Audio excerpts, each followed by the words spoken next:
क्या हाल चाल मेरे नौजवान सीजन। I hope you are keeping well. Welcome to cross baton and this is all you need for economics, जिसमें हम economics over the course of 3 lecture complete करने वाले हैं। और ये हमारे 3 लेक्चर की श्रृंखला का पहला लेक्चर है, जिसमें आज हम फंडामेंटल्स करने वाले हैं।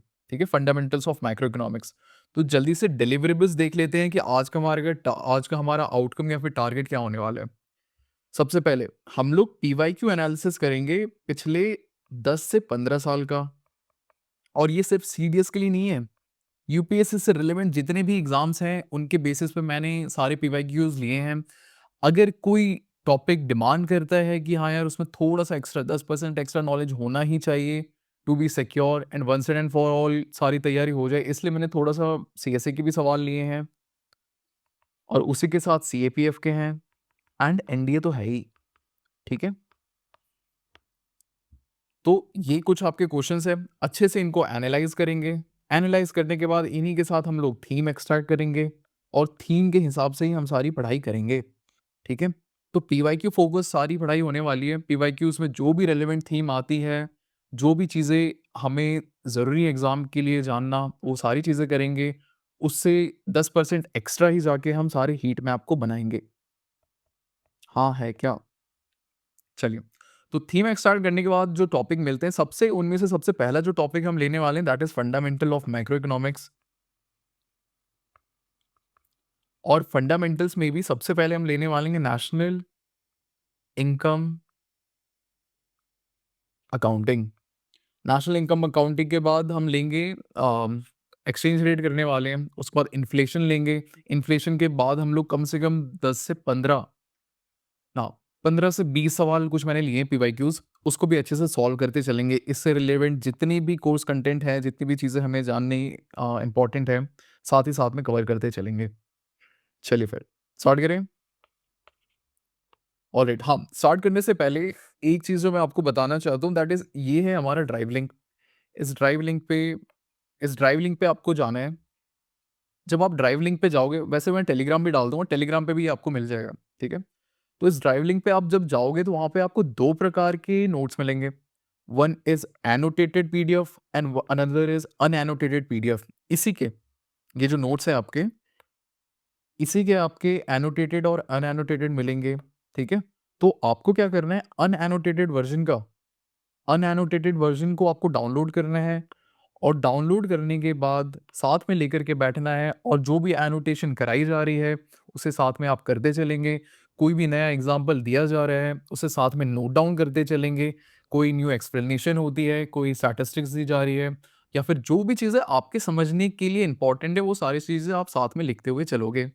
रीज़न बीइंग, आपके हाथ में जब एक टैंजिबल चीज़ें रहती हैं, तो वो पर्सनलाइज़ेशन ज़्यादा बढ़िया बैठता है उसके साथ। ठीक है? अपन को क्या है, अब आदत हो गई है सबकी पीडीएफ कलेक्टर बनने की।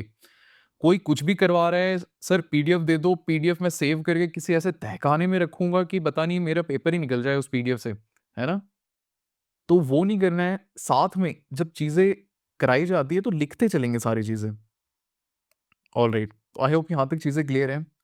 तो अगर चीज़ें क्लियर हैं, तो फिर हम स्टार्ट करते हैं। उससे पहले मैंने कुछ है ना यहाँ पे स्टैटिस्टिक्स आपको प्रेजेंट किया और पॉज करके चीज़ों को देख सकते हो। वैसे मैं एक्सप्लेन कर लेता हूँ। 2016 से हमने लिया है सीडीएस 1 सीडीएस 2 का। 17 से 21 सवाल पूछे गए हैं। 17 तो मेरा मिनिमा है, मैक्सिमा कम से कम 21 सवाल है। और ये रेंज इसलिए आ रहा है क्योंकि मैंने इसमें स्कीम भी इंक्लूड किया है। अब स्कीम का क्या है, वो इकोनॉमिक्स में भी जा सकता है, वो पॉलिटी में भी जा सकता है, वो हिस्ट्री से भी रिलेटेड हो सकता है। तो इसलिए थोड़ा सा इसे अलग ही रखते हैं, स्कीम्स को हम अलग से ही पढ़ेंगे। तो लेकिन जो कोर इकोनॉमिक्स के कॉन्सेप्ट्स हैं, कम से कम आप एक्सपेक्ट कर सकते हो 10 से 12 सवाल तो कहीं नहीं गए पर पेपर। हालांकि 2021 से थोड़ा सा डिक्लाइनिंग ट्रेंड दिख रहा है इकोनॉमिक्स की तरफ, लेकिन फिर भी, और माइक्रो इकोनॉमिक्स पर्टिकुलरली थोड़ा सा डिक्लाइन में है। हाउएवर मैक्रो इकोनॉमिक्स के कॉन्सेप्ट तो हमेशा से रिपीट हो रहे हैं और वो वैसे ही रहेंगे। चलिए फिर देख सकते हैं। 17 से 21, 19 से 23, 21 से 25, 13 से, मतलब एक डिक्लाइनिंग ट्रेंड दिख रहा है, लेकिन ये उतना ही इंपॉर्टेंट है इकोनॉमिक्स। और ये कुछ कॉन्सेप्ट्स निकल के आते हैं based on the priority wise. कि किस पे हमें सबसे ज़्यादा फोकस करना है। First is money banking finance, इसमें कम से कम 18% का आया है, 18% का पेपर आया है। उसके बाद इन्फ्लेशन एंड डिफ्लेशन जो आज ही हम कवर करने वाले हैं, नेशनल इनकम अकाउंटिंग जो आज ही हम कवर कर लेंगे।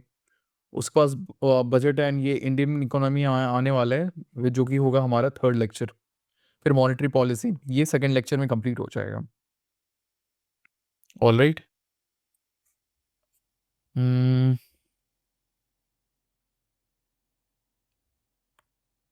तो आज हम कवर करने वाले इन्फ्लेशन डिफ्लेशन, आज हो जाएगा कवर। नेशनल इनकम अकाउंटिंग आज हो रहा है कवर। और क्या, डिमांड एंड सप्लाई, ये है माइक्रो इकोनॉमिक्स का टॉपिक।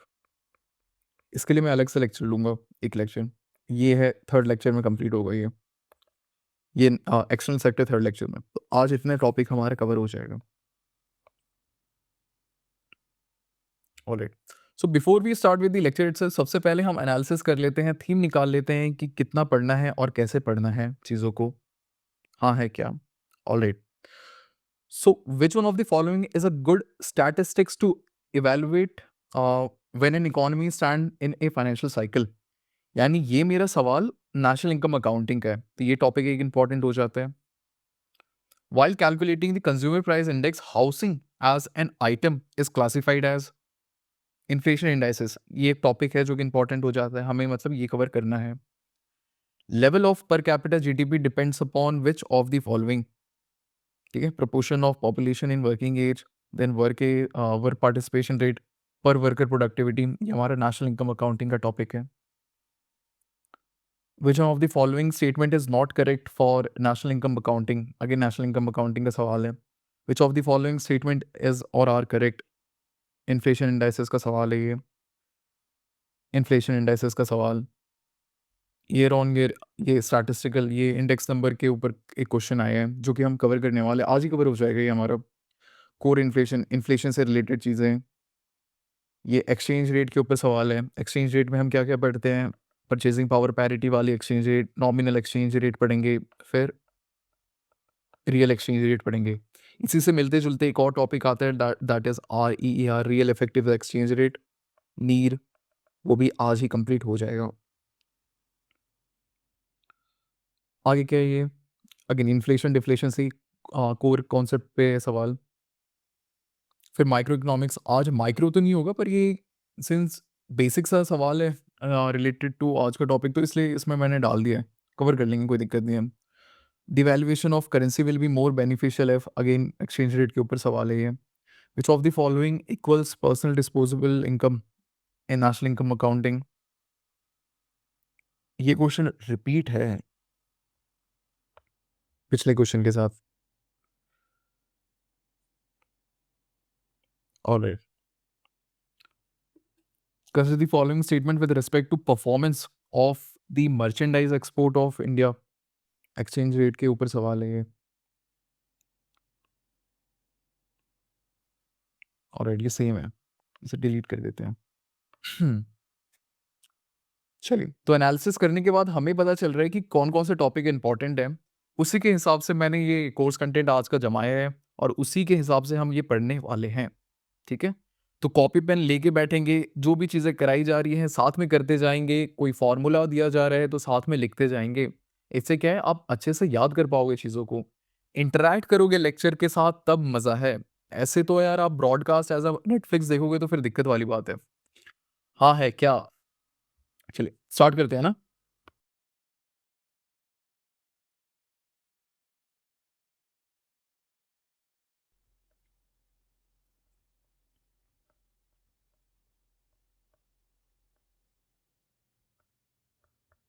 ऑलराइट, चलिए। तो अब आप किसी भी कक्षा में जाके बैठते हैं तो पहले दिन आपके अध्यापक है ना, भेद कराते हैं दो शब्दों में। One is economics and another one is economy. Economics की परिभाषा क्या होती है? इकोनॉमिक्स होता क्या है? Economics is a study of production, consumption and distribution of goods and services in a given society. ठीक है, आसान भाषा में अगर इसे कहें, it is a science of wealth.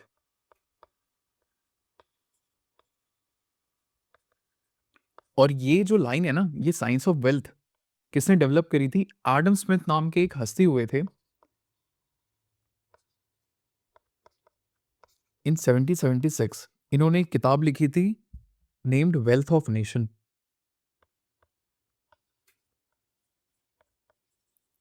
जहाँ पे उन्होंने ज़िक्र किया था कि हाँ, इकोनॉमिक्स का एक ऑब्जेक्टिव तरीका है समझने का, it is a science of wealth, जहाँ पे कोर कंसर्न इकोनॉमिक्स की होती है किस तरीके से ऑप्टिमल तरीके से रिसोर्स को एलोकेट किया जाए, कि हम मैक्सिमाइज़ कर सकें ह्यूमन के मटेरियल वेलफेयर को, ठीक है? अल्टीमेटली किसी भी जगह पे आप जाओगे, दुनिया के किसी भी कोने पे जाओगे, रिसोर्सेज़ हमेशा लिमिटिंग फैक्टर रहते हैं। फॉर एग्जाम्पल अगर आपके पास टाइम लिमिटेड है, तो आपका automatically it is your primal instinct to cut off all the things that is not needed. Exam के पहले अगर आपके पास समय कम बैठ रहा है, तो आप सबसे पहले उन चीज़ों को काटोगे जो कि आपका समय खा रहे होते हैं। वही है पूरी कहानी इकोनॉमिक्स की। अगर आपको ये समझ आ गया है, फिर अगले शब्द पे आते हैं, इकोनॉमी क्या होता है? Economy is basically sum of all the economic activity taking place in a given region. All the economic activity,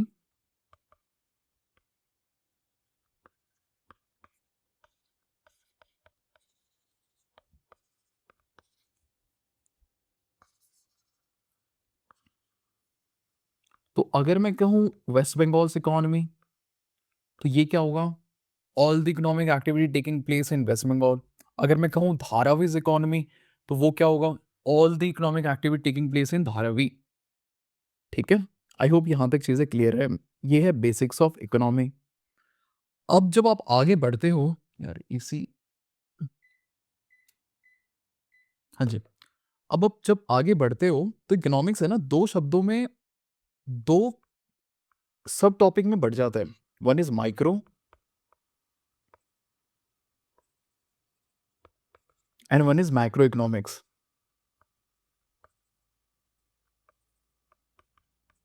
ठीक है, micro economics is basically study of behaviour of individual economic agent. उदाहरण स्वरूप मान लीजिए हमारे प्यारे भारत में सिर्फ एक ही फैक्ट्री है, ठीक है, और वो है आपकी फैक्ट्री। आप एक फैक्ट्री चलाते हो, फैक्ट्री का क्या नाम दे सकते हैं? सोचिए, फैक्ट्री का नाम देते हैं आदिवासी गेयर ऑयल फैक्ट्री। ठीक है,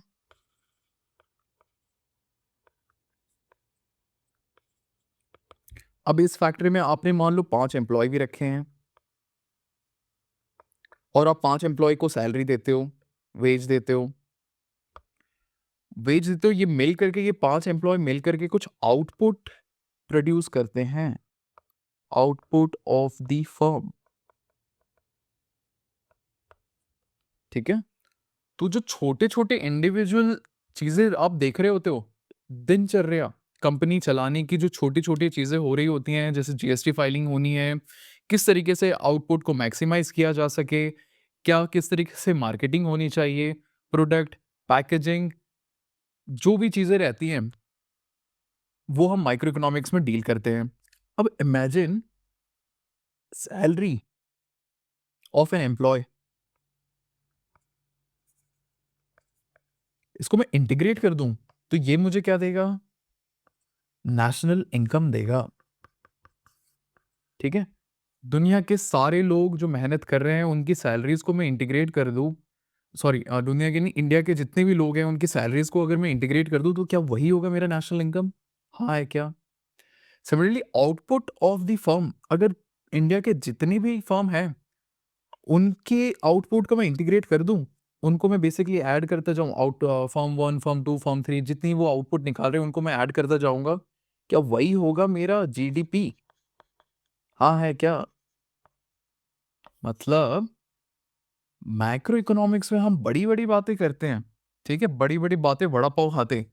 मैक्रो इकोनॉमिक्स में आप नेशनल इनकम के साथ डील कर रहे होते हो, आप जीडीपी के साथ डील कर रहे होते हो, आप इन्वेस्टमेंट के साथ डील कर रहे होते हो, आप एम्प्लॉयमेंट के साथ डील कर रहे होते हो, ठीक है? और as far as UPSC is concerned, हमारा मेन कंसर्न होगा मैक्रो इकोनॉमिक्स के साथ। माइक्रो इकोनॉमिक्स सीडीएस में काफ़ी बार पूछा गया है। यूजुअली वो रेस्ट्रिक्ट करते हैं डिमांड सप्लाई कर्व के ऊपर, मार्जिनल यूटिलिटी के ऊपर। तो ये सारे टॉपिक्स मैं अलग से कवर करवाऊंगा। हालांकि macro economics is subject of our concern as far as this lecture is concern. हाँ है क्या? चलिए तो जल्दी से अब लिटरेचर देख लेते हैं कि यहाँ पे बताई क्या क्या गई ये चीज़ें। Economics, study of how society use scarce resources to produce and distribute valuable goods and services. ठीक है, रिसोर्स एलोकेशन की पूरी चर्चा की जा रही है इसमें। To maximise human welfare. ठीक है, a country standard of living depend on the efficient exploitation of limited resources, land, labour, capital. ये हमेशा लिमिटेड रहती हैं। तो किस तरीके से आप इसे ऑप्टिमली डिस्ट्रीब्यूट करते हो, वो इकोनॉमिक्स की कोर कंसर्न रहती है। स्टैंडर्ड ऑफ लिविंग आप कैसे मेजर करते हो? स्टैंडर्ड ऑफ लिविंग आप per capita PPP exchange rate से मेजर करते हो। It is per capita income. ठीक है, चलिए आगे बढ़ते हैं। हमने क्या देखा था माइक्रो एंड माइक्रो में? Individual economic agent. Individual economic agent as a part of whole economy क्या क्या दिनचर्या उसका रहता है, क्या क्या काम कर रहा होता है, उसके all the small decision to maximise firms output, वो सारी चीजें हम माइक्रो इकोनॉमिक्स में डील कर रहे होते हैं। माइक्रो इकोनॉमिक्स में बड़ी बड़ी चर्चा की जाती है, जीडीपी, वेलफेयर, एम्प्लॉयमेंट, इन्वेस्टमेंट, वो सारी चर्चा होती है माइक्रो में। माइक्रो में देख लेते हैं, study of decision by individual economic agent. ठीक है, people and businesses, focus on resource allocation for specific product and individual price level. किस तरीके से मैं इस प्रोडक्ट को डिज़ाइन करूं, आदिवासी गेयर ऑयल को मैं किस तरीके से डिज़ाइन करूं कि समहाउ मुझे मैक्सिमम आउटपुट मिले। हाँ है क्या? चलिए, सिमिलरली माइक्रो मैक्रो में क्या देखा हमने? Study of national economy as a whole, examine aggregate variable. Aggregate variable GDP की चर्चा करते हैं हम, unemployment, national interest rate and general price level that is inflation. साथ में चीज़ें कवर करते जाएंगे, रीड करते जाएंगे। अल्टीमेटली यही है हमारा एम कि जो भी चीज़ें हमें समझने के लिए इंपॉर्टेंट है उसे मैं साथ में समझा रहा हूँ, और साथ में जो भी लिटरेचर है important exam point of view, mind you ये सारी चीज़ें हैं ना पी वाई क्यूज को लेके बनाया गया है, उसको नज़र में रख के बनाया गया है।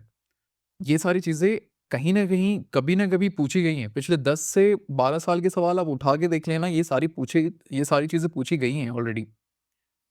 GDP, unemployment, national interest rate, inflation के बारे में चर्चा करते हैं। सिस्टमैटिक इश्यूज़ जैसे total investment, central bank policies, RBI की चर्चा कर रही है यहाँ पे। तो ये होता है हमारा कोर कंसर्न मैक्रो इकोनॉमिक्स का। आई होप यहाँ से चीज़ें थोड़ी-सी क्लियर है। चलिए, अब तो जैसे हमने देखा कि कोई भी ह्यूमन सोसाइटी होती है, कोई भी ह्यूमन सोसाइटी एसेंशियली कहीं की भी इकोनॉमी हो, वो 3 सवालों पे डिपेंडेंट रहती है। They want to answer 3 core questions, that is what to produce, how to produce and for whom। What, कोई ह्यूमन सोसाइटी है, वो हमेशा ये परपेचुअल क्वेश्चन में रहेगी कि मैं क्या प्रोड्यूस करूँ? क्या मैं बहुत सारे चीप टी-शर्ट प्रोड्यूस करूँ या फिर पिज़्ज़ा प्रोड्यूस करूँ? या फिर मैं ऐसा करता हूँ कुछ हाई क्वालिटी के टी-शर्ट प्रोड्यूस करता हूँ और कुछ लो क्वालिटी के करता हूँ?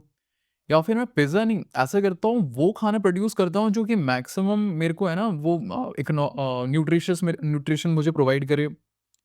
तो ये भी चीज़ है ना, इकोनॉमी ट्राई करती है आंसर करने का। ठीक है? अब हाउ, मान लो आपने खाने पे बात आ गई है। खाना आप मशीन से प्रोड्यूस करवाओगे, मास प्रोड्यूस करवाओगे, या फिर ह्यूमन को आप एम्प्लॉय करोगे? ह्यूमन एम्प्लॉय कर रहे हो या फिर इंपोर्ट करोगे? या फिर कैसे टेक्नोलॉजी आर-एन-डी किया जाए कि समहाउ मोस्ट एफिशिएंट तरीका मेरा निकल जाए चीज़ों को प्रोड्यूस करने का? तो वो भी इकोनॉमी ही ट्राई करती है आंसर करने का। अब चर्चा आती है होम पे। जो भी आउटपुट इकोनॉमी प्रोड्यूस कर रही है, वो किस तरीके से डिस्ट्रीब्यूट हो या फिर उसका मैक्सिमम शेयर कौन लेके जाए, वो भी आंसर करती है इकोनॉमी। जैसे what to produce, example consumption good produce किया जाए, जैसे कंजम्पशन गुड जैसे फूड वगैरह हो गया, या फिर कैपिटल गुड प्रोड्यूस किया जाए, मशीन्स। कैपिटल गुड क्या होता है? कैपिटल गुड होते हैं जो कि इनपुट की तरह एक्ट करते हैं। जब भी आप प्रोडक्शन कर रहे होते हो, capital good act as an input, वो इनपुट में हिस्सेदारी लेते हैं और समहाउ प्रोडक्शन में हेल्प करते हैं। उसके बाद आते हैं how to produce, determining who does the production, क्या मैं करूँगा, क्या आप करेंगे, क्या मोदी जी करेंगे या मशीन करेंगे, ठीक है।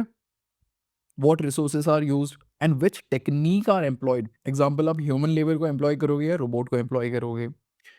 अब whom, determining the distribution of income and wealth, how the national product is divided among the household, ठीक है। तो कोई भी इकोनॉमी हो इस दुनिया की, एसेंशियली 3 सवालों का आंसर देने का ट्राई करती है, what, how and whom। Alright, अब depending on how they are answering these 3 questions, हमारे पास 3 प्रकार के इकोनॉमिक सिस्टम बन के आते हैं। पहला इकोनॉमिक सिस्टम लेफ्ट, ऑलराइट, सो राइट मोस्ट हमारे फ्लैंक में कहाँ है, ये एक मार्केट इकोनॉमी है, ठीक है।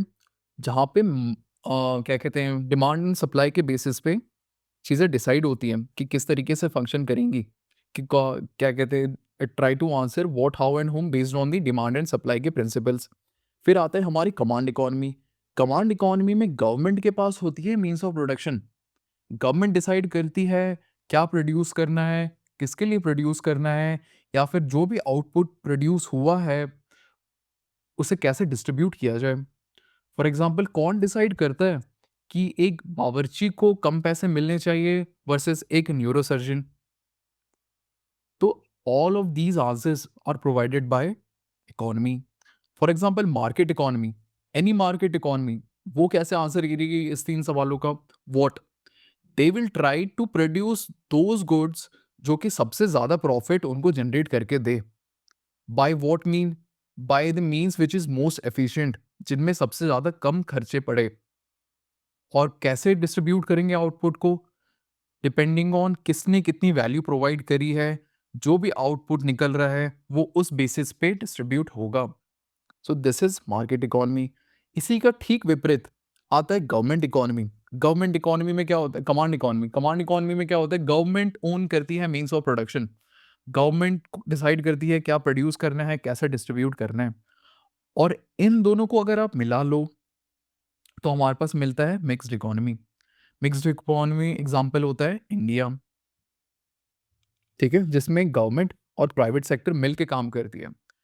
Largely things are determined by market economy, लेकिन गवर्नमेंट हस्तक्षेप करती है, गवर्नमेंट थोड़ी सी नज़र रखती है, ओवरसी करती है डिमांड एंड सप्लाई को।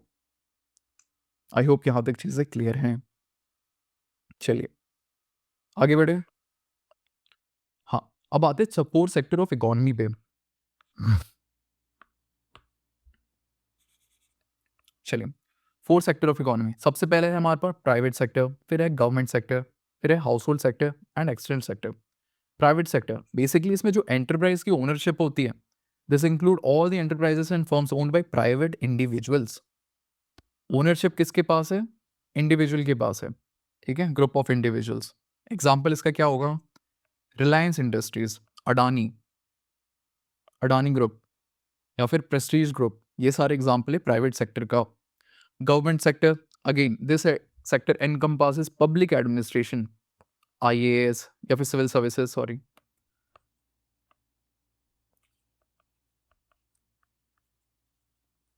सिविल सर्विसेज हो गए आपके, फिर डिफेंस हो गए, और एनटीपीसी हो गई, उसके बाद सीआईएल हो गया हमारा, एनटीपीसी हो गया, जितने भी पीएसयूज होते हैं वो सारे गवर्नमेंट सेक्टर में आते हैं।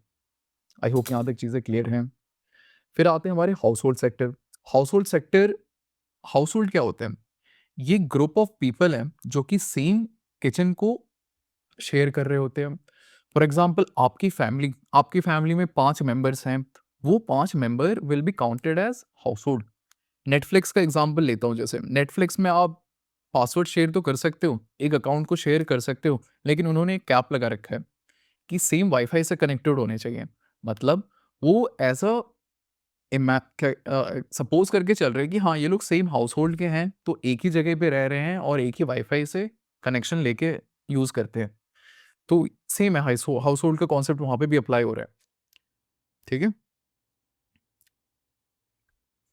ऑलराइट।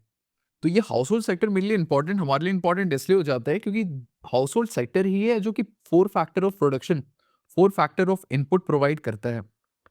ठीक है? आगे जाके हम पढ़ेंगे कौन से हैं 4 factor of input, land, labour, capital and entrepreneurship. ठीक है? तो ये आगे हम इसकी चर्चा करेंगे। उसके बाद है हमारा external sector. External sector cover all the economic interaction with the rest of the world. Export and import की चर्चा यहाँ पे की जाएगी। तो ये हमारे 4 सेक्टर्स ऑफ इकोनॉमी, ध्यान रखेंगे इसका। ठीक है? कौन कौन से हैं? प्राइवेट, गवर्नमेंट, फिर हाउस होल्ड एंड एक्सटर्नल। ये हमारे 4 सेक्टर। चलिए, तो प्राइवेट सेक्टर हमारे लिए इंपॉर्टेंट है, इसलिए इसे मैंने थोड़ा विस्तार से रखा है। Ownership, ownership lies with private individual, private enterprises. ठीक है? जैसे अडानी ग्रुप, रिलायंस ग्रुप, उसकी ओनरशिप किसके पास है? अंबानी जी के पास है। अडानी ग्रुप की ओनरशिप किसके पास है? गौतम अडानी जी के पास है। तो वो हमारे प्राइवेट सेक्टर में आते हैं। लेकिन गौतम अडानी जी प्राइवेट सेक्टर में भी आते हैं और हाउस होल्ड सेक्टर में भी आएंगे, क्योंकि ही बीइंग एन एंटरप्रेन्योर, वो हाउस होल्ड सेक्टर के भी पार्ट हैं। House hold sector he ultimately 4 factor of input provide करता है। ठीक है?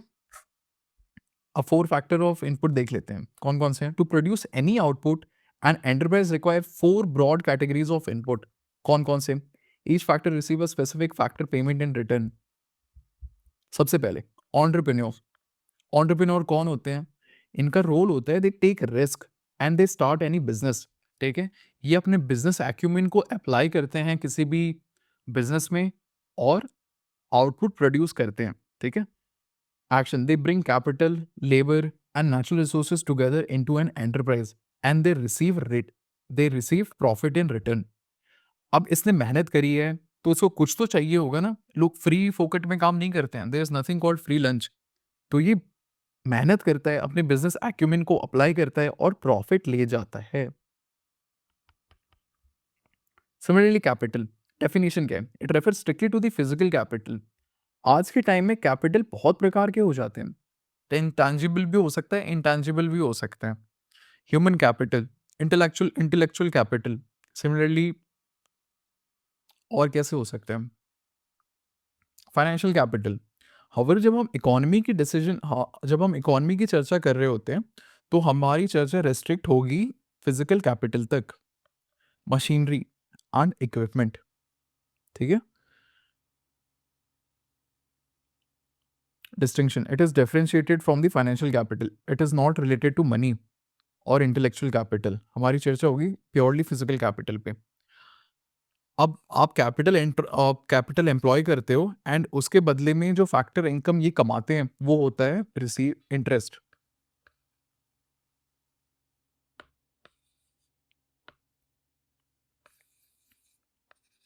They get interest in return. फिर नेचुरल रिसोर्सेज, इकोनॉमी में हम नेचुरल रिसोर्सेज के लिए रॉ मटेरियल और लैंड यूज करते हैं। Land and raw material available naturally. Characteristic, it not produce through manmade processes and इनको रेंट मिलता है इंटरेस्ट में। Labour, human effort which can physical और मेंटल, और इनको वेज मिलता है रिटर्न में। ठीक है? तो these are my 4 factor of input. Economy में कुछ भी काम हो वो हमेशा 4 फैक्टर ऑफ इनपुट ही करते हैं। कोई भी वैल्यू एडिशन है, it is always and always provided by these 4 factor of input. One is entrepreneur, capital, natural resources and labour. यहाँ पे मैंने इन चीज़ों को समराइज किया है। ये एक है मेरा एक 4 factor of input, land. Land enterprise में पार्ट लेता है और बदले में इसे रेंट मिलता है। लेबर एंटरप्राइज में पार्ट लेता है और बदले में उसे वेज मिलता है। दिहाड़ी करता है वो, उसके बदले में उसे वेज मिलता है। कैपिटल पार्ट लेता है एंटरप्राइज में और बदले में उसे इंटरेस्ट मिलता है। आप कुछ भी कैपिटल डालते हो तो उसके बदले में आप एक्सपेक्ट करते हो कि 12 से 15%, 20%, 25% आपको उसके ऊपर इंटरेस्ट मिले, तो that is your capital. Entrepreneur, जैसे आपने एक बर्गर की दुकान खोली है, हर घर बर्गर की योजना है हमारे इंडिया में, तो आपने एक बर्गर की दुकान खोली है, वहाँ पे आप कुछ पैसे इन्वेस्ट करोगे, आप वहाँ पे एक ज़मीन को रेंट में लोगे, वहाँ पे आप कुछ लोगों को हायर करोगे, उसके बदले आपको वेज देना होगा, लैंड के बदले आपको रेंट देना होगा, जो भी आप शॉप को हायर करोगे। कैपिटल आपने डाला है तो आप एक्सपेक्ट करोगे कि उसके ऊपर आपको इंटरेस्ट देना पड़ेगा, ठीक है? वैसे ही आप अपने बिज़नेस एक्यूमेन को एम्प्लॉय करोगे, कि हाँ, मुझे पता है कि अगर मैं इस तरीके से चीज़ों को फंक्शन करवाऊँ, तो मुझे मैक्सिमम प्रॉफ़िट मिलेगा, ठीक है? तो आप एक्सपेक्ट करोगे कि आपको प्रॉफ़िट मिले इन रिटर्न, एंड ये सारे मिलके एक एंटरप्राइज़ बनाते हैं, और एंटरप्राइज़ मिलके गुड्स एंड सर्विसेज़ प्रोड्यूस करते हैं। आउटपुट गुड्स एंड सर्विसेज़ 2 प्रकार के होते हैं। One is intermediate, another is final. Intermediate वो होते हैं जो कि आगे, जिनके अंदर पोटेंशियल होता है आगे प्रोडक्शन में हेल्प करने का। They act as a raw material. For example ये रोल्ड स्टील मैंने यूज़ किया है, ये आगे जाके क्या-क्या बन सकता है? इससे आप मान लो कंटेनर बना रहे हो स्टील से, या फिर हमारे घर के ऊपर जो छत लगती है वो बन सकता है। टायर फॉर एग्ज़ाम्पल, टायर एक तरीके का इंटरमीडिएट गुड है। कैसे? हमारे लिए तो वो इंटरमीडिएट है, हमारे लिए तो वो फाइनल है, लेकिन टाटा मोटर्स के लिए वो क्या होगा? वो एक फाइनल गुड होगा, ठीक है? फिर आते हैं हमारे फाइनल गुड में। फाइनल गुड भी 2 प्रकार के होते हैं, या तो कंज़म्पशन हो सकता है, या तो फिर कैपिटल होता है। कंज़म्पशन में durable, service and non durable. Durable, non durable and services. Durable, इसकी लाइफ 3 साल से ज़्यादा होती है। टीवी का, रेफ्रिजरेटर, आईफ़ोन, आईमैक जो भी आप ले रहे हो वो होगा ड्यूरेबल कंज़म्पशन में। अल्टीमेटली कंज़म्पशन ही कर रहे हो उसे, ठीक है? बहुत कम लोग होंगे जो कि उसका यूज़ करके पैसे कमा रहे हैं। लेकिन हालाँकि सारे लोग कंज़म्पशन ही कर रहे होते हैं। फिर हमारा नॉन ड्यूरेबल में फॉर एग्ज़ाम्पल आप जो बर्गर खरीदते हो, कपड़े खरीदते हो, वो 3 साल से कम काम करते हैं। हाँ, है क्या?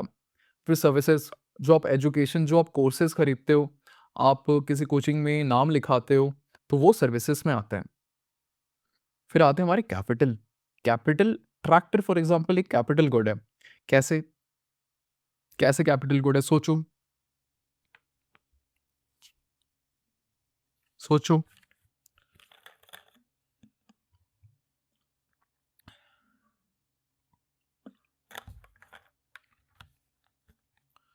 हुँ, सो आप ट्रैक्टर का आप यूज़ करके खेती करते हो, खेती करके आप कुछ वैल्यू आउटपुट प्रोड्यूस करते हो, ठीक है? Capital good, durable final good that serve as input for further production of goods and services. 3 defining characteristic होते हैं किसी भी कैपिटल गुड के। सबसे पहला वो मैन मेड होना चाहिए, है ना? और दूसरा production input act as an input for subsequent production cycle. Non transforming मतलब वो खुद ही ना कंज़्यूम हो जाए, इनपुट की तरह वो एक्ट कर रहा है। अब ट्रैक्टर इमेजिन आप यूज़ करने गए, एक ही बार यूज़ कर पा रहे हो, उसके बाद वो गुल खत्म, तो फिर कोई फ़ायदा नहीं है ना उसका। वो फिर कैपिटल गुड कैसे हुआ? फॉर एग्ज़ाम्पल आईमैक, आईमैक आपके लिए कंज़म्पशन गुड है, लेकिन एक लॉ फ़र्म जो आईमैक को खरीद रही है, वो उसके लिए तो वो कैपिटल होगा ना, क्योंकि उसके सारे काम हो रहे हैं उस आईमैक से। हाँ, है क्या यहाँ तक? चीज़ समझ आ रही है? तो जल्दी से रिवाइज़ कर लेते हैं क्या-क्या है। 4 फैक्टर ऑफ प्रोडक्शन, ये इसलिए मैं एम्फसाइज़ कर रहा हूँ, इससे इतना डिटेल में रहा हूँ कि बहुत इंपॉर्टेंट है ये। 4 फैक्टर ऑफ प्रोडक्शन कौन-कौन से हैं? Entrepreneurship, capital, natural resources and labour, land, labour, capital and entrepreneurship. किसी भी एंटरप्राइज में एक एंटरप्रेन्योर हायर करेगा लेबर को वो वेज देगा, नेचुरल रिसोर्स एक रेंट लेगा, शॉप खरीदेगा वो और उसमें वो रेंट पे करेगा, लोन लेगा वो कैपिटल और उस पे वो इंटरेस्ट पे करेगा, और घर वो प्रॉफिट लेके जाएगा। क्लियर है चीज़ें? चलिए, आई होप यहाँ तक चीज़ें क्लियर है। आगे बढ़े फिर। परिभाषा क्या होती है इन्वेस्टमेंट की? It is the percentage of final output that comprise of capital goods, also called as cross capital formation. सिर्फ कैपिटल गुड्स ही है। समझने के लिए एग्जांपल लेते हैं। मान लीजिए हमारे प्यारे भारत में सिर्फ एक ही फैक्ट्री चलती है, वो है आपकी फैक्ट्री चलती है। आपने उसे 1 लाख रुपए इन्वेस्ट करके बनाया है उस फैक्ट्री को। एक साल में वो फैक्ट्री 300 रुपए वर्थ का कैपिटल गुड प्रोड्यूस करती है। ठीक है, और कंजम्पशन गुड प्रोड्यूस करती है 700 रुपए का। तो जीडीपी क्या होगा? जीडीपी का आपने कहीं ना कहीं तो सुना होगा, वैसे हम आगे कवर करेंगे, बट कहीं ना कहीं सुना होगा। It is the final value of all the goods and services produced in A domestic territory in a given financial year. ठीक है, तो सिंस हमारे पास एक ही फर्म है, तो एक ही फर्म की जितने भी वैल्यू एडिशन इसने करी है कंट्री में, वो काउंट होगा। It is the final value of both consumption as well as capital good. Consumption good कितना बना है हमारा? कंजम्पशन गुड बना है ₹700 का। कैपिटल गुड कितना बना है? ₹300 का। तो जीडीपी क्या होगा? जीडीपी होगा ₹1000। हाँ है क्या? है ना? परंतु डेफिनेशन देखो, अब इसमें इन्वेस्टमेंट का कितना कंपोनेंट है? डेफिनेशन परिभाषा क्या कहता है? It is the final percentage of final value और final output that comprise of capital good only. Capital good कितना है इसमें? 300 का है, तो इन्वेस्टमेंट क्या होगा? 300 बटे 1000 इंटू 100। हाँ है क्या? 30%। 30% होगा मेरा इन्वेस्टमेंट। ठीक है, अब दो केस अज्यूम करते हैं। केस वन, केस वन में क्या हो रहा है कि आपने 300 रुपए का, आपने 1000 का तो जीडीपी प्रोड्यूस किया है, 700 का कंजप्शन और 300 का कैपिटल गुड। साथ ही में आपने है ना 100 रुपए वर्थ का कैपिटल गुड जर्मनी से इंपोर्ट किया है। ठीक है, इस वाले केस में इन्वेस्टमेंट क्या होगा? सोचो, केस वन में इन्वेस्टमेंट क्या होगा? Total investment. अगेन परिभाषा पे जाएंगे। Percentage of final output that comprise of capital good. ठीक है, मुझे फर्क नहीं पड़ रहा है कहां से आ रहा है कैपिटल गुड, अल्टीमेटली वो हमारे डोमेस्टिक टेरिटरी में ही ऐड हो रहा है, और वो डोमेस्टिक टेरिटरी में ऐड होकर के फाइनली वैल्यू प्रोड्यूस करेगा आगे। It will act as a input in subsequent production of output. हाँ है क्या? तो मेरे पास टोटल कैपिटल गुड कितने हो जाएंगे? पहले थे मेरे पास 300 के प्लस 100, तो ये हो जाता है कितना? 400। 400 बटे 1000 इंटू 100, यानी 40%।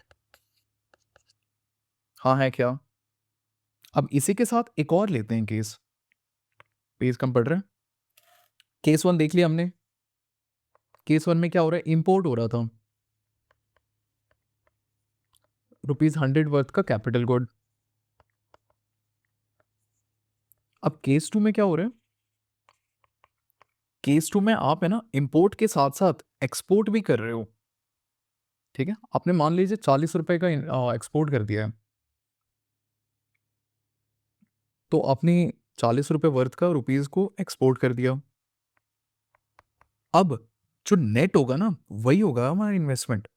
यानी जो पहले 400 था, -40 करोगे तो 360 अपॉन 1000 इंटू 100, ये होगा हमारा net investment.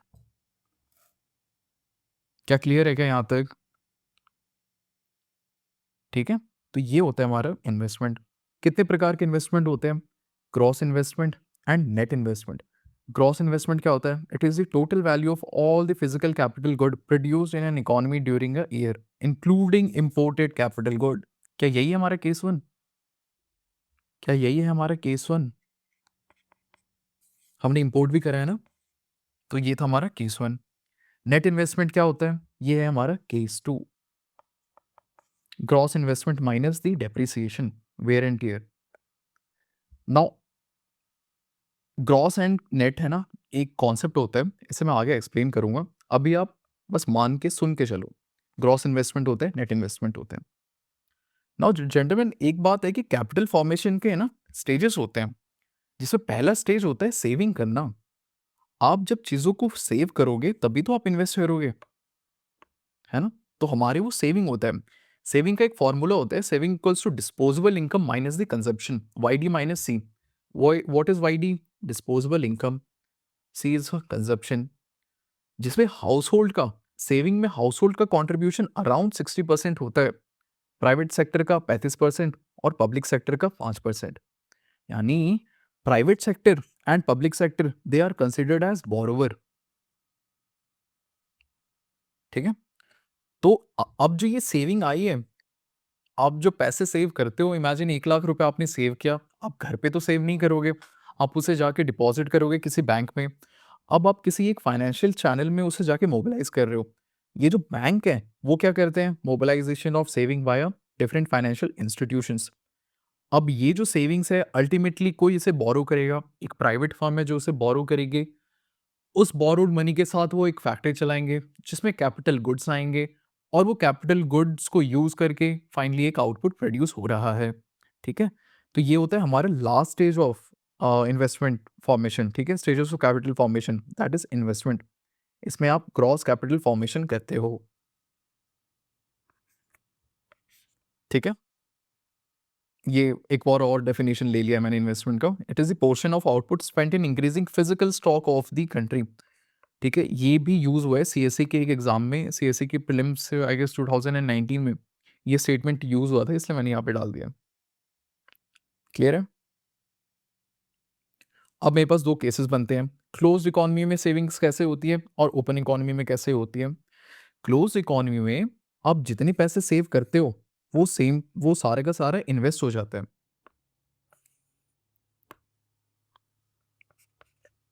But investment in open economy में क्या होगा? आपकी जो डोमेस्टिक कंपोनेंट है,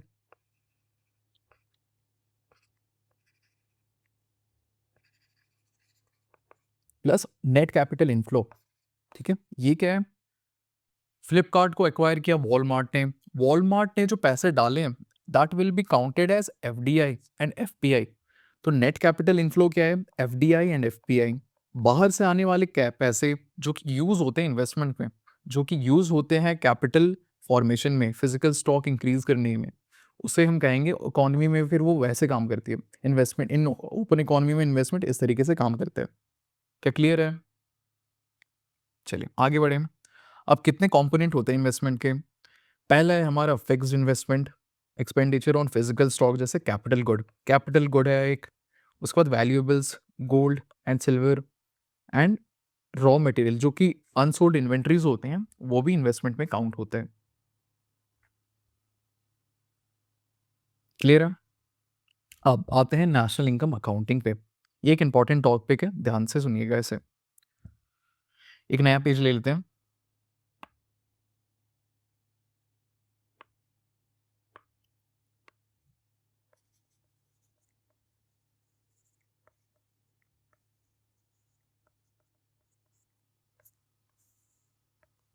चलिए, तो नेशनल इनकम होता क्या है? परिभाषा पे जाएंगे, शब्दों पे। क्या कह रही है national income? National income is basically income of all the nationals in of a country. क्या यही होता है नेशनल इनकम?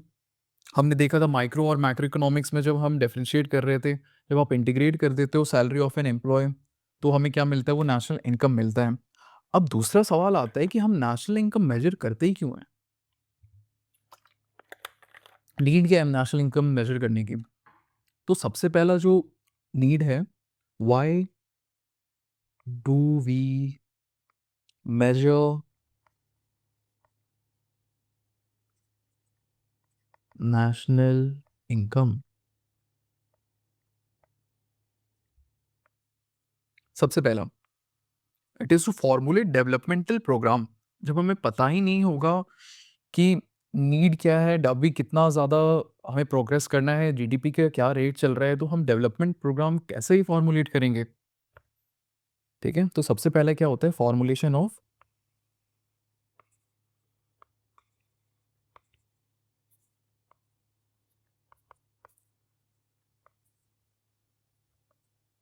दूसरा क्या है?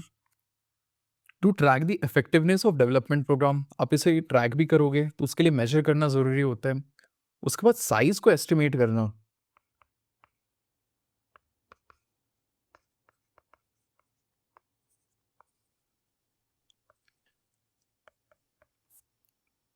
नाउ जब GDP GDP represent the size of economy,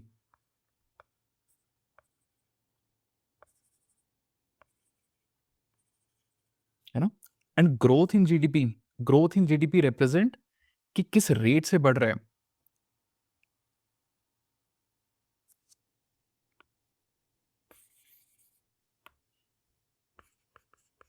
अच्छे से लिख लेते हैं इसे।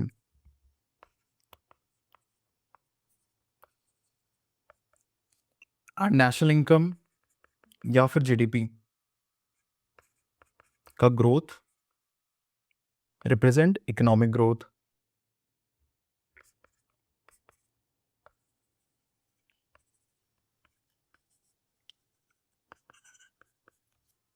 ठीक है, चलिए again, why do we measure national income? पहला, to formulate developmental policies.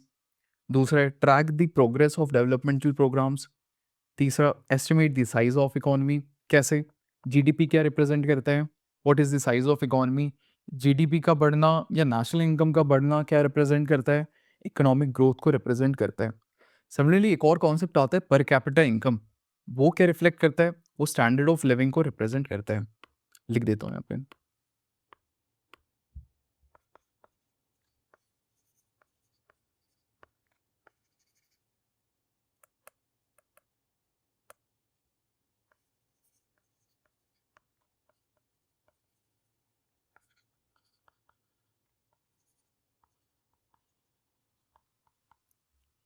Clear है? ऑलराइट। जीडीपी क्या है? Gross domestic product. It is a territorial concept. ठीक है, अब जब भी आपको कोई जीडीपी के बारे में बताए ना, तो एक ही चीज आपके दिमाग में आना चाहिए, वेयर। एक ही सवाल आना चाहिए, वेयर, कहाँ पे हुआ है। सो जीडीपी का एक फॉर्मल डेफिनेशन होता है, it is the monetary value of all the final goods and services produced in a domestic territory of a country during A given financial year. ठीक है, गुड्स एंड सर्विसेज दो प्रकार के होते हैं, वो हमने देखा। एक बार और से देखना है, monetary value of all the final goods and services produce in a domestic territory. कहाँ पे? ये वेयर का आंसर दे रहे हैं। जीडीपी हमेशा वेयर का आंसर देता है, of a country during a financial year. Goods and services दो प्रकार के होते हैं, one is intermediate, another is final.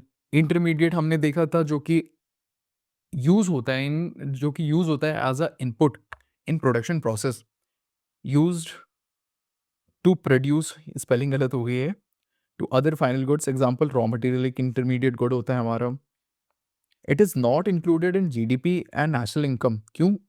Double accounting को अवॉइड करने के लिए, क्योंकि इसकी जो वैल्यू है, इंटरमीडिएट गुड की जो वैल्यू है, फाइनली इसी को यूज करके आप फाइनल गुड बना रहे हो। तो अगर आपने फाइनल गुड और इंटरमीडिएट गुड दोनों को ही काउंट किया तो डबल अकाउंटिंग हो जाएगी, इसलिए हम अवॉइड करते हैं इसे। क्लियर है? फाइनल गुड्स में क्या है? दो प्रकार के होते हैं, consumer good and capital good. क्या पढ़ा था हमने? कंज्यूमर गुड कैसे होते हैं? Durable, non durable and services. ठीक है, 3 साल से ज़्यादा टाइम होने वाले को क्या, 3 साल से ज़्यादा लाइफ स्पैन होने वाले को कहते हैं ड्यूरेबल, 3 साल से कम वाले को non durable, and then services. फिर आते हैं हमारे कैपिटल गुड्स। कैपिटल गुड्स जो कि यूज होते हैं as a factor, as a input in production processes. Now some product can be both final and intermediate. Example tyre. Tyre मेरे लिए एक फाइनल प्रोडक्ट है, लेकिन टाटा मोटर्स के लिए क्या होगा? वो एक इंटरमीडिएट प्रोडक्ट होगा। ठीक है, डॉक्टर की सर्विस। डॉक्टर की सर्विस अगर मैं जाऊँ किसी क्लिनिक में तो मेरे लिए वो फाइनल प्रोडक्ट है, लेकिन वो डॉक्टर अगर एम्प्लॉयड है किसी हॉस्पिटल में, फॉर एग्जांपल मेदांता हो गया या फोर्टिस हो गया, तो उनके लिए वो इंटरमीडिएट सर्विस है। क्लियर है क्या यहाँ तक? क्लियर है? चलिए, तो इसी से मिलती जुलती है ना कुछ छोटे छोटे टॉपिक्स हैं जो हमें कवर करने हैं। ऑलराइट, देखते जाएंगे। डोमेस्टिक टेरिटरी और इनकम टेरिटरी और वर्सेस ज्योग्राफिकल टेरिटरी, ये कॉन्सेप्ट है। तो जब आप जीडीपी काउंट करते हो ना, फॉर्मूला क्या देखा था हमने? डेफिनेशन क्या था? तो monetary value of all the final goods and services produced in domestic territory of a country during a financial year. अब आती है डोमेस्टिक टेरिटरी का कॉन्सेप्ट। डोमेस्टिक टेरिटरी में काउंट होता क्या क्या है? सबसे पहले political boundary plus territorial water. हमारा प्यारा भारत है, उसका जो पॉलिटिकल बाउंड्री है, सबसे पहले तो वो काउंट होगा, और साथ में जो 12 नॉटिकल माइल हमारा टेरिटोरियल वाटर का बाउंड्री है वो भी काउंट होता है। इसी के साथ में एयर इंडिया सर्विसेज भी काउंट होगी, जो कि एयर इंडिया हो या फिर कोई भी रेसिडेंट जो ओन करता है फ्लाइट, उसमें जो भी इकोनॉमिक एक्टिविटी हो रही है वो भी काउंट होता है। या फिर फ्लोटिंग फिशिंग वेसल्स हो गए, oil rig, any floating platform operated by resident in an international water, यहाँ पे जितने भी वैल्यू एडिशन होते हैं वो सब काउंट होगा। फिर embassies and consulate, military basis जो कि इंडिया से बाहर है, ठीक है। Now their value addition is counted in GDP calculation. हाँ है क्या? चलिए फिर याद रहेगा क्या क्या काउंट होता है।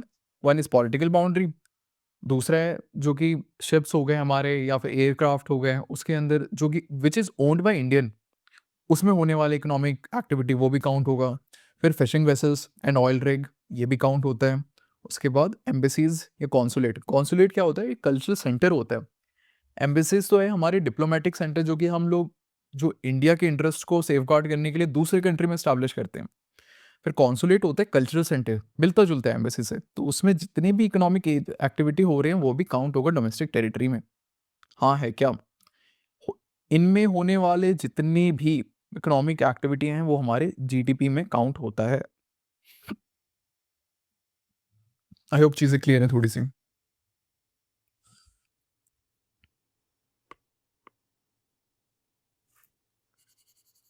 ये हाउ है, ठीक है। How do we measure GDP? One is value added method से करते हैं। देखते हैं, समझते हैं वैल्यू एडेड मेथड क्या कहता है। Add up all the value addition done by all the actors in an economy. Example लिया है मैंने। मान लीजिए एक फार्मर है ना, अपनी मेहनत करके अपना फिजिकल लेबर यूज करके एक वीट प्रोड्यूस करता है, कुछ टन वीट प्रोड्यूस करता है जिसका वर्थ है 100 रुपए का। 100 रुपए में वो 50 रुपए का कंजप्शन कर लेता है, और 50 रुपए है ना वो बोलता है कि मैं ना जाके इसे बेचूंगा। 50 रुपए उसने कंज्यूम कर लिया, और 50 रुपए का वो जाके बेच देता है एक बेकर को। उस बेकर ने फिर उसके ऊपर मेहनत करी, उस पर वैल्यू एडिशन करी, और वो एक प्रोड्यूस करता है 200 रुपए का ब्रेड। हाँ है क्या? ठीक है, जिसका प्राइस वो रखता है 200 रुपए। अब देखते हैं, तो अगर मेरे को जीडीपी कैलकुलेट करना हो तो मैं कैसे कैलकुलेट करूंगा? तो मैं क्या करूंगा, जो भी वैल्यू एडिशन इस फार्मर ने करी है और वैल्यू एडिशन इस बेकर ने करी है, उनको मैं काउंट करूंगा। वो हो जाएगा मेरा जीडीपी का कैलकुलेशन। देखते हैं, value addition done by the baker, baker ने कितना किया है? सबसे पहले फार्मर का देखते हैं, value addition done by the farmer. Farmer ने अपने फिजिकल लेबर यूज करके कुछ गेहूं उगाया, और उस गेहूं का प्राइस था 100 रुपए। इट डज नॉट मैटर उसने 50 रुपए का कंज्यूम कर लिया, उसने 50 रुपए का बेच लिया, उससे मैटर नहीं करता है। इसने क्या वैल्यू प्रोड्यूस करी है वो मैटर करता है। तो इसने कितनी प्रोड्यूस करी? 100 रुपए का। अब बेकर ने 50 रुपए का खरीदा वीट फार्मर से, और उसमें कुछ वैल्यू एडिशन करी, और वो वैल्यू एडिशन करने के बाद वो 50 रुपए का वीट बन गया 200 रुपए का ब्रेड। तो उसके बीच में अगर मुझे कैलकुलेट करना हो बेकर का वैल्यू एडिशन तो मैं कैसे करूंगा? मैं निकाल दूंगा फार्मर का वैल्यू एडिशन, तो 200 रुपए से तो मुझे पता चलेगा कि बेकर बेकर ने कितना वैल्यू एडिशन किया है। हाँ है क्या? तो 200 रुपए माइनस 50 रुपए, ये कितना आ रहा है? 150। अब जीडीपी क्या होगा फिर? Value addition done by both the actor. One is 100, ये फार्मर का, और ये हो गया 150। कितना बन रहा है? 250 रुपए। ये है मेरी जीडीपी। मतलब जितनी भी एक्टर होते हैं, उनके आप वैल्यू एडिशन को अगर जोड़ दो तो आपको जो मिलता है वो होता है जीडीपी। क्लियर है? डेफिनेशन दे दिया मैंने, ठीक है। Value addition is basically the value that somebody's work will fetch in the market. Clear है? ठीक है, आगे बढ़े फिर। तो ये था हमारा वैल्यू एडेड मेथड। दूसरा मेथड कौन क्या कहता है? This is our expenditure method.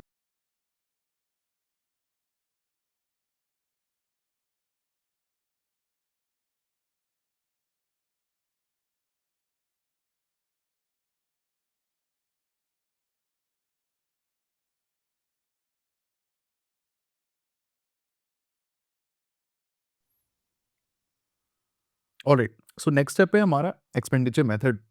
और इसे समझने के लिए है ना, हम एक एग्जांपल लेते हैं। सबसे पहले चले, आपके पास इमेजिन एक पानी की टंकी है बहुत बड़ी आपके घर के ऊपर, और आपको पता करना है कि इस पानी की टंकी की है ना वॉल्यूम कितनी है। तो आप दो तरीके से कर सकते हो। एक तो तरीका ये हो सकता है कि आप इसके डायमेंशंस को नापो, हाइट वेट लेंथ, उसके बाद उसे मल्टीप्लाई कर दो तो आपको पता चल जाएगा। या तो फिर ये तरीका है कि आप इसमें पानी भरो और उसको ड्रेन आउट कर दो और कितनी बाल्टियाँ भरती हैं, मुझे पता चल जाएगा कि हाँ यार, ये है इसकी वॉल्यूम। सिमिलरली एक्सपेंडिचर मेथड में भी कुछ यही प्रिंसिपल पे काम कर रहा है। नाउ जितनी भी प्रोडक्शन होती है इकोनॉमी में, अल्टीमेटली उसे कोई ना कोई तो कंज्यूम कर ही रहा है। तो अगर मैं देखूँ तो कि कितनी कंजम्पशन हो रही है, अगर मैं उसे मेजर कर लूँ, तो मुझे इनडायरेक्टली जीडीपी के बारे में पता चल जाएगा। तो सेम प्रिंसिपल पे काम करता है। Ultimately whatever goods and services we produce in an economy, it is purchase by the 4 sector. जो 4 सेक्टर हमने पढ़ा था, private sector, household sector, government sector and external sector, यही है जो उसे कंज्यूम करते हैं। तो अगर मैं इन सब के कंजप्शन को जोड़ दूं तो मुझे जीडीपी मिल जाएगा। बोलो हाँ है क्या? ठीक है। तो GDP is the consumption done by the private sector, जिसको मैंने सी प्राइम लिया है। फिर consumption done by the private sector, sorry, this is the house hold sector. ये हो गया हमारा प्राइवेट सेक्टर, ये गवर्नमेंट सेक्टर और हो गया एक्सटर्नल सेक्टर। ये है इनके एक्सपेंडिचर। ठीक है, इन सब के एक्सपेंडिचर को मैंने जोड़ लिया है। अब एक प्राइवेट सेक्टर, अब एक house hold sector largely spend on consumption good, जिसको मैंने रिप्रेजेंट किया है सी प्राइम से। प्राइवेट सेक्टर लार्जली वो इन्वेस्टमेंट करती है। ठीक है, उनकी ज़्यादातर जो खर्चे होते हैं वो इन्वेस्टमेंट पर्पज से होते हैं। वो चाहते हैं फैक्ट्री बनाना, वो चाहते हैं मशीनरी खरीदना ताकि प्रोडक्शन में हेल्प मिले। Government sector both consumption good और कैपिटल गुड दोनों में खर्चे करती है। ठीक है, एक्शन सेक्टर एक्सपोर्ट करती है। तो इनके खर्चों को जोड़ लो आप, तो आपको जीडीपी मिल जाएगा। नाउ ये जो सी प्राइम है, किसी रीजन से मैंने यहाँ पे प्राइम लिखा है। रीजन बीइंग, इसमें ना डोमेस्टिक कंपोनेंट भी है और इंपोर्टेड कंपोनेंट भी है। बट याद करो, जीडीपी में डोमेस्टिक टेरिटरी का एक कॉन्सेप्ट आता है। ठीक है, यानी हमें जो हमारे लिए जो इंपॉर्टेंट है that is how much value is produce in a given domestic territory. तो मतलब मुझे ये इंपोर्टेड आइटम को है ना हटाना पड़ेगा। तो मैंने ये इंपोर्टेड कंपोनेंट को माइनस कर दिया। C minus C M, this is the imported. अब इमेजिन, इनको अगर आप ऐड कर लो साथ में, तो क्या यही है मेरी टोटल इंपोर्ट वैल्यू जो कि इंडिया इंपोर्ट करेगी? और इसको मैंने एम से रिप्रेजेंट कर दिया, that is my total import. तो एक्सपोर्ट, तो हमारा फॉर्मूला क्या बनता है? C I G X minus M. X is my export and M is my total import. This is my net import and export, this is my net export. Alright, तो इसकी value कितनी बनती है? Consumption कितनी है? 60% की, government consumption 12% की और टोटल इन्वेस्टमेंट 32%। तो जीडीपी का हमारा फॉर्मूला बनता है C I G X minus M. Clear है? जिससे प्राइवेट कंजप्शन 60% आता है, गवर्नमेंट कंजप्शन 12% आता है और टोटल इन्वेस्टमेंट होता है हमारा 32% का। और ये रीज़न है, ये माइनस क्यों है, ये नेट इंपोर्ट माइनस क्यों है?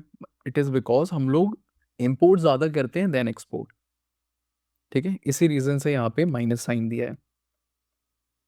आई होप चीज़ें क्लियर है, वापस से रिवाइज कर ले।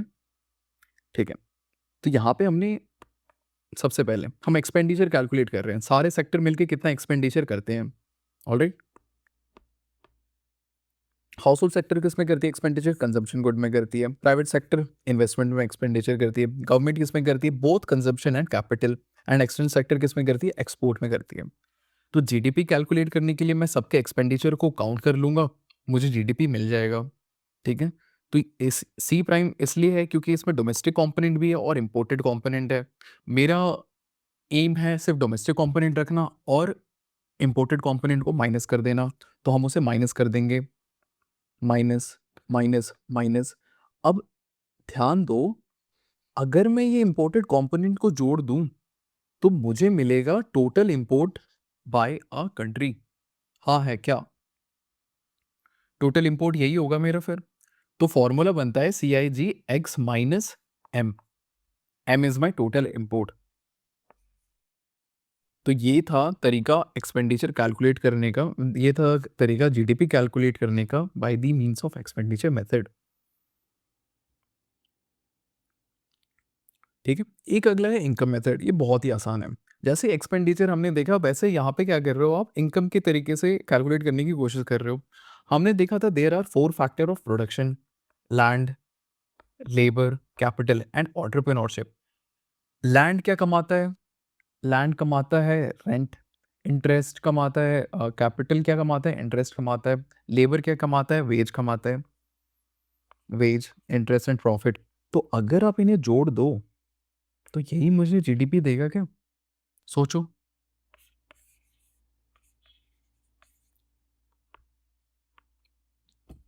ठीक है, तो अगर हम इसे जोड़ दें तो हमें जीडीपी मिल जाएगा, क्योंकि अल्टीमेटली जो भी वैल्यू एडिशन होती है किसी भी इकोनॉमी में, it is done by these 4 factor, 4 input of production, land, labour, capital and entrepreneurship. क्या क्लियर है क्या? ये एक एक्स्ट्रा चीज़ मैंने डाल दी है, revision of national income accounting methodology, MoSPI. This is ministry of statistical and programme implementation, statistics and programme implementation revised the accounting methodology in 2015 as per the norms of system of nation account 2008 act as per the convention of UNO. NSO measures GDP by both value addition method and expenditure method. Now हालांकि ये दोनों है ना same आने चाहिए, दोनों तरीके से आप बाय प्रिंसिपल अगर आप मेजर करो तो दोनों सेम आने चाहिए, लेकिन डिफरेंस आता है। रीज़न बीइंग हम लोग जो प्राइवेट कंजप्शन होती है, जो हाउस होल्ड कंजप्शन होती है, उसकी डेटा हम लोग रख नहीं पाते हैं, क्योंकि वो लार्जली अनऑर्गेनाइज सेक्टर में होता है, तो वो ऑफसेट हो जाता है इन डिस्क्रिपेंसी, उसे हम डिस्क्रिपेंसी में ऑफसेट कर लेते हैं। आई होप यहाँ पे चीज़ें क्लियर है। ठीक है, तो ये थे हमारे 4 फैक्टर्स ऑफ प्रोडक्शन। जल्दी से देख लेते हैं कौन कौन से थे। सबसे पहले हमने देखा वैल्यू एडेड मेथड, जिसमें जितने भी वैल्यू एडिशन सारे इकोनॉमिक एक्टर कर रहे हैं उसको आप ऐड करो तो वो आपको जीडीपी देते हैं। फिर हमने देखा एक्सपेंडिचर मेथड। एक्सपेंडिचर मेथड में आप कैलकुलेट करते हो जो 4 सेक्टर ऑफ इकोनॉमी है उनके जितने एक्सपेंडिचर होते हैं, आप उसे कैलकुलेट करते हो तो आपको मिलता है जीडीपी मेथड। फिर अगला क्या देखा हमने? इनकम मेथड, जिसमें सारे 4 फैक्टर जो भी इनकम कमाते हैं उसको आप ऐड करोगे तो आपको इनकम मिल जाएगा।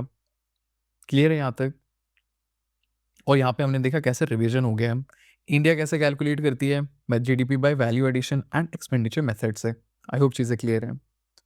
अब आगे बढ़ते हैं, इसी से मिलता जुलता एक टॉपिक, मैक्रो इकोनॉमिक वेरिएबल। ठीक है, मैक्रो इकोनॉमिक वेरिएबल में हम सबसे पहले जो पढ़ने वाले हैं दैट इज जीएनपी का कॉन्सेप्ट। जीएनपी, जब भी जीएनपी आपको सामने दिखे एक ही सवाल आना चाहिए, कौन?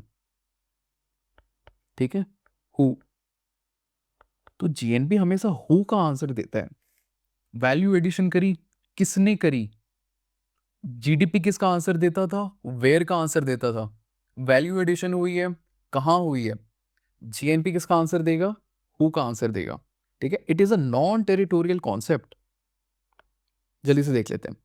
It is the monetary value of all the final goods and services produced by a national और normal resident of a country during a financial year.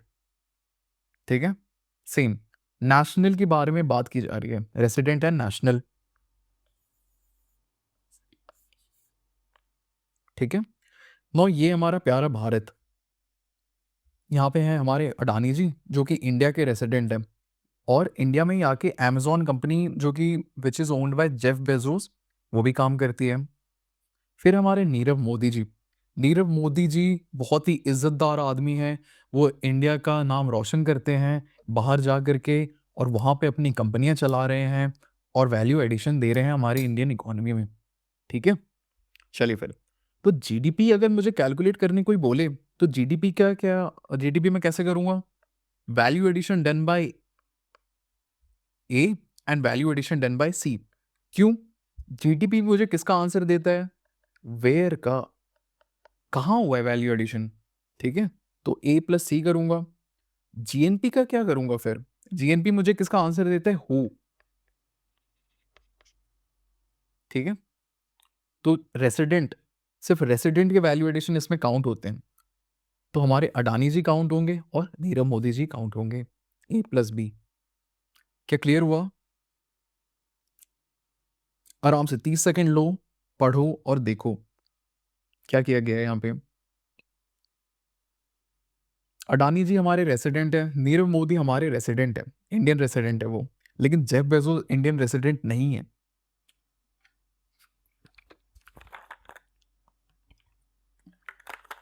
Relation समझ आया जीडीपी और जीएनपी में? आगे बढ़े, चलें फिर।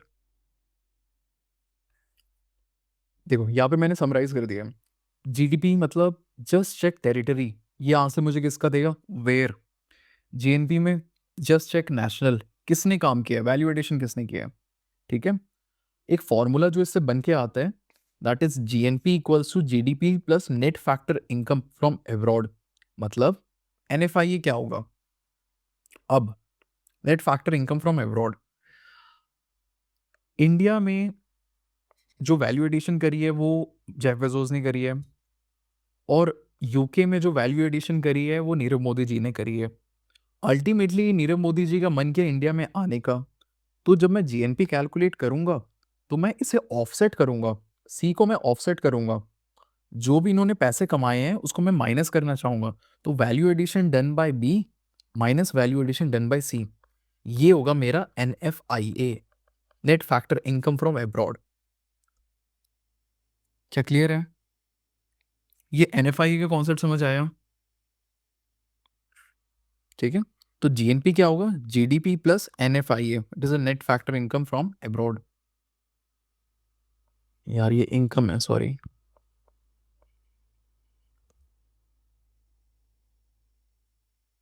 चलिए, इसे समझने के लिए ना कुछ छोटे छोटे कॉन्सेप्ट ले लिया। अगर एनएफआईए नहीं समझ आया है, थोड़ा पेशेंस रखो, आ जाएगा। सबसे पहले ग्रॉस वर्सेस नेट लेते हैं।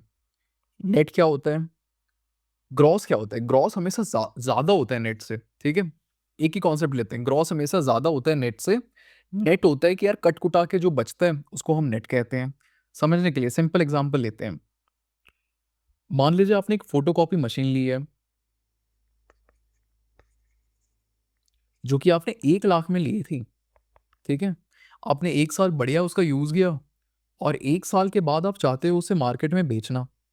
मार्केट में आप जब उसे लेके गए ना, तो उसके आपको सिर्फ 70,000 रुपए मिले, और आपने विलिंगली बोला चलो ठीक है कोई बात नहीं, क्योंकि आपको पता है कि मैंने इसका यूज भी उतना ही किया है। तो ये जो -30,000 हुए हैं ना, ये डेप्रिसिएशन है।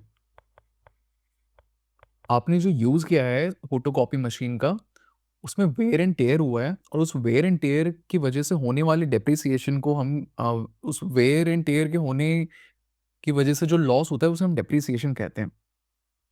तो 1 लाख क्या कहलाएगा? ग्रॉस कहलाएगा। 70,000 क्या कहलाएगा? नेट कहलाएगा। ठीक है, तो net equals to gross minus depreciation. It is the reduction in value of goods and services due to wear and tear. क्या क्लियर है? ठीक है, तो अगर मुझे जीडीपी से एनडीपी में जाना हो, तो मैं क्या करूंगा? जीडीपी, जी क्या है? ग्रॉस। एन क्या है? नेट। ग्रॉस से अगर नेट में जाना हो तो माइनस डेप्रिसिएशन कर लूंगा। सिंपल है। सिमिलरली अगर मुझे जीएनपी से एनएनपी में जाना हो, जी क्या है? ग्रॉस। एन क्या है? नेट। ग्रॉस से नेट में जा रहे हो, माइनस डेप्रिसिएशन। क्या क्लियर है सब कुछ? शानदार, आगे बढ़े फिर। ठीक है, ये था ग्रॉस और नेट का। ये सिर्फ समझने के लिए है ना, यहाँ पे बहुत बार चीजें समझने में मुश्किल होती है, इसे याद कैसे किया जाए। तो जीडीपी से आप एनडीपी में आते हो तो माइनस डेप्रिसिएशन करते हो। अगला कॉन्सेप्ट है डोमेस्टिक, और अगर एनएफआई आपको समझ नहीं आया यहाँ पे आ जाएगा। हमने क्या देखा था? जीएनपी क्या होता है? फॉर्मूला देखा था ना, GNP equals to GDP plus NFIA, net factor income from abroad. मतलब नीरव मोदी जो कि इंडियन रेसिडेंट है, वो जो कमा के लाए हैं, minus what Jeff Bezos has earn from India, उसे आप माइनस जो करते हो, तो हमें net factor income from abroad मिलता है। क्या क्लियर है? तो ग्रॉस, डोमेस्टिक और नेशनल, जब भी कॉन्सेप्ट इन्वॉल्व हो हमेशा आपके दिमाग में चाहिए इसमें net factor income from abroad involve है। तो मुझे जीडीपी से जीएनपी जाना था, तो मैंने क्या किया? प्लस किया net factor income from abroad को। क्या क्लियर है? जीडीपी से जीएनपी में जा रहे हो तो एनएफआई को ऐड करते हो। सिमिलरली एनडीपी से एनएनपी पे जाते हो तो एनएफआई को ऐड करते हो। Same concept.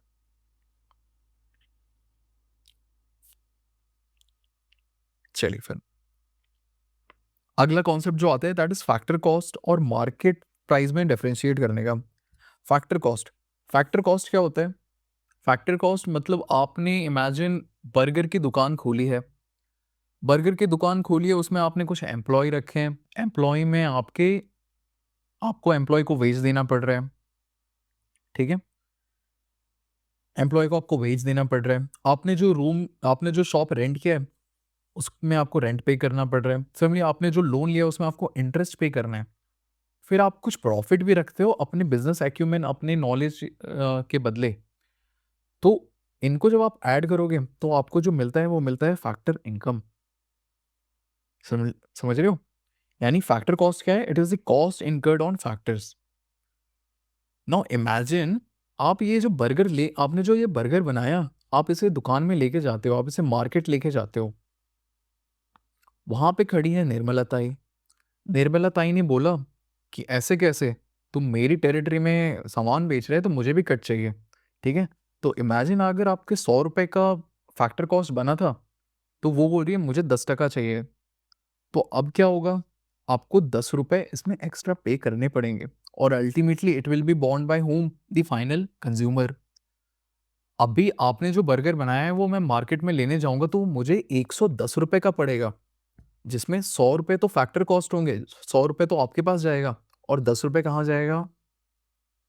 निर्मला ताई के पास। क्लियर है? यानी मार्केट प्राइस में क्या क्या काउंट होता है? फैक्टर कॉस्ट भी काउंट होता है plus indirect taxes minus subsidies. इसको एनआईटी कहते हैं हम, net net indirect taxes.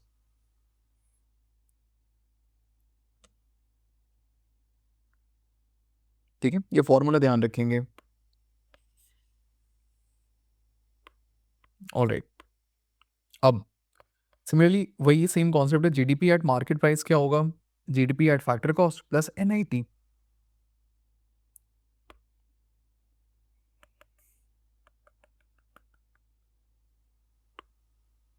Clear है?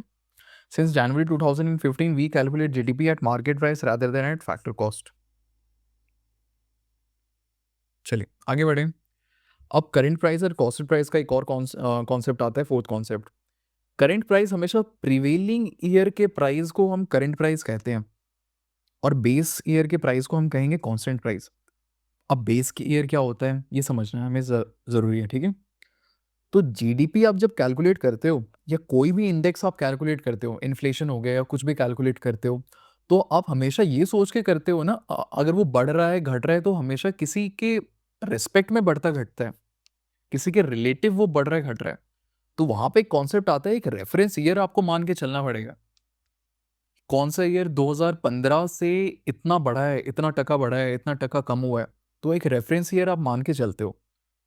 तो सेम उसको आप बेस ईयर कहोगे। रेफरेंस ईयर आपने जो भी माना है, मान लो आपने 2010 को रेफरेंस ईयर माना है कि 2010 से कितना बढ़ा है, तो ये होगा हमारा बेस ईयर।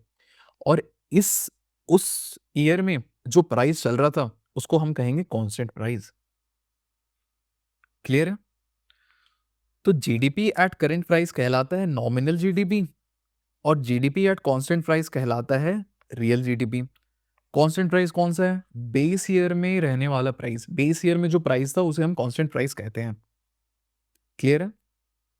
चलिए, अगर ये क्लियर है तो फिर ये समझने में ज़्यादा टाइम नहीं लगेगा। और GDP at current price nominal GDP है। कैसे जीडीपी कैलकुलेट करेंगे? कैसे? क्वांटिटी इनटू प्राइस से। क्वांटिटी कितनी? मान लो 100, उस साल में 100 क्वांटिटी आपने प्रोड्यूस किया है, 2024-25 में 100 क्वांटिटी आपने प्रोड्यूस किया था, कितने दर पे? 10 रुपए के दर पे, तो जीडीपी हमारा बनता है 1000 रुपये। सिमिलरली क्वांटिटी इनटू प्राइस 2025-26 में कितना है? आपने क्वांटिटी बढ़ा के 10 एक्स्ट्रा क्वांटिटी आपने प्रोड्यूस किया और 11 रुपए के दर पे, तो हमारा जीडीपी कितना आता है? इतना आता है। तो जंप कितना आया है? 21% का जंप आया है। आप ईयर ऑन ईयर कैलकुलेट करते हो, जो जीडीपी में जो जंप आया है वो 21% का आया है। ठीक है? अगेन मैथमेटिक्स में नहीं जाना है, ये बस रेफरेंस के लिए, समझने के लिए चीजें, कोई आपसे पूछने नहीं वाला ये सारी चीजें, बस समझने के लिए चीजें हैं। ठीक है, जीडीपी में फर्क कितना आया है? 21% का फर्क आया है। अब जीडीपी एट कांस्टेंट प्राइस को हम रियल जीडीपी कहते हैं, है ना? तो इसमें क्या है, हम लोग प्राइस भी कांस्टेंट प्राइस लेंगे। कांस्टेंट प्राइस क्या होता है? बेस ईयर के प्राइस को हम कांस्टेंट प्राइस कहते हैं। तो उस साल बेस ईयर जो भी हमने माना है उसमें इमेजिन 7 रुपए चल रहा था, तो क्वांटिटी कितनी है? 100 इंटू 7 इक्वल्स टू 700। सिमिलरली आपने क्वांटिटी बढ़ा दिया है, 10 आपने एक्स्ट्रा क्वांटिटी प्रोड्यूस करे हो, तो ये 110 इंटू 7 770, तो 10% का ये आया है, ग्रोथ हुआ है। ठीक है, बेस ईयर 2022-23 मान के चल रहे थे। दूसरा बेस ईयर इमेजिन अगर 2011-12 मान के चले, तो उस वक्त जो प्राइस चल रहा था वो 4 रुपए चल रहा था। सिमिलरली क्वांटिटी इंटू प्राइस किया, 400 मेरी जीडीपी आई। क्वांटिटी इंटू प्राइस किया, 440 मेरी जीडीपी आई। तो ग्रोथ कितना हुआ है? 10% का ग्रोथ हुआ है। नाउ एक बात ध्यान से देखना, बेस ईयर अगर मैं चेंज करूं, बेस ईयर चेंज होने से ये परसेंटेज चेंज नहीं हो रहा है। ठीक है, बेस ईयर यहाँ पे क्या है? 2022-23 यहाँ पे 11-12 का बेस ईयर था, सेम ही है। Rate of change of GDP is same, यानी ये जो ग्रोथ रेट है is independent of base year, because Q stage the same.